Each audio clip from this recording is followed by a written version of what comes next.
I want to tell you a little story about a gorilla.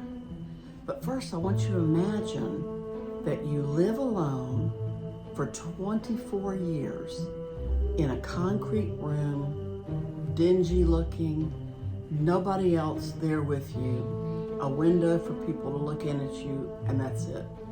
All by yourself for 24 years. You may recognize this as Ivan the gorilla. I actually had bought a book called Ivan the Gorilla, and I gave it to a family member to read, thinking, oh, this will be interesting. I didn't know it was a real gorilla or that a movie had been made. So I didn't know any of the details. And in the book, all the animals talk, beep, beep, beep, beep, beep. So it wasn't really my kind of book, and I didn't think it was real. But in 1964, Ivan and a baby girl gorilla, his sister, were captured in what was called the Belgian Congo. Now it's called the Democratic Republic of the Congo. We have wild gorillas there now. We have parks that have gorillas there. They're endangered. They're still critically endangered. But Ivan was captured. His sister died of pneumonia. So he lost his companion. He no longer had a companion. And for the first 3 or 4 years of his life, he lived with the owners of the pet shop from the shopping mall. The shopping mall bought the gorillas, but he lived with the owners of the pet shop. And the oldest little boy was like the alpha to Ivan. They had to do everything together. And as Ivan got older, you can imagine he's a gorilla. He's ripping the covering off the furniture. He's tearing things up. Interesting that the little boy said he loved to roughhouse, because that's what our little boys like to do in my reels. They roughhouse all the time. So they had to move him into this cement room at the B&I. The little boy actually had to sleep on the opposite side of bars for 2.5 months. He had to sleep with Ivan. That's how connected they were.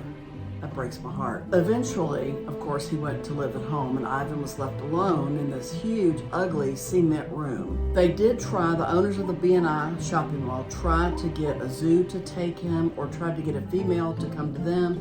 Neither of those worked for a variety of reasons. I'll share links below that will detail more of that if you're interested.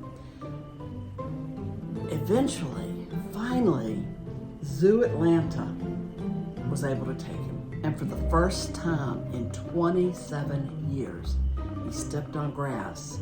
He had fresh air.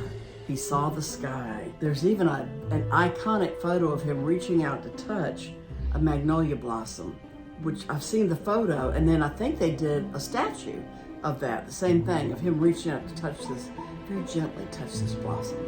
And Zoo Atlanta worked with him, and they painted paintings with him, and they would paint with the other gorillas. The other gorillas would just tear everything up. Ivan would actually paint with the paintbrush or with his finger or with his mouth, and he would return all of the items unharmed. He had, the Zoo Atlanta video is really good that I'll show down there. He had a lot of human qualities that really a gorilla shouldn't have, is what the zookeeper says. From being raised as a baby as a gorilla, and then being raised in isolation for so long. Now, he did die around 2012.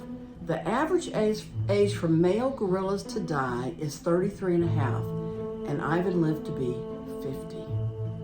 So he was well cared for. It's a sad story. It's just amazing to me, the things that we did, that were done in this case back in 1964. I'm sure this is not the only case. What you have to understand too is, if poachers got Ivan and his sister, the way that they do that is they kill the parents to get the babies. I mean, can you imagine what father gorilla, how protective they are. I've talked about it a lot. Nobody is going to sit back and just let these poachers take those babies.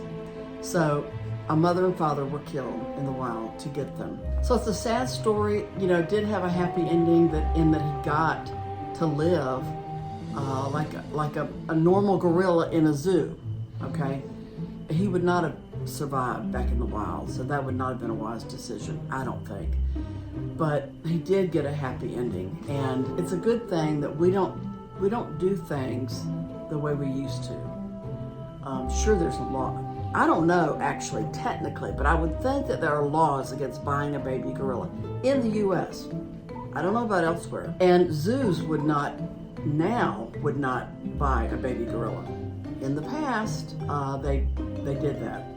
They know better, so they do better. It's just like you or I. When we know better, we do better, hopefully. And zoos definitely have done so much better. And the habitats have become natural. And that wasn't always the case with a lot of zoos. They've become natural, and they really cater to the needs of the gorilla in terms of the habitat, in terms of enrichment, what kind of food they eat. And they're not in a concrete room. So just an interesting story I wanted to pass on to you. I had the book and I thought it was pretend because the animals were talking. And I only recently found out that that was a real gorilla, Ivan the gorilla. And he lived in a shopping mall for 24 years. But he got out and he got to Zoo Atlanta. Happy endings.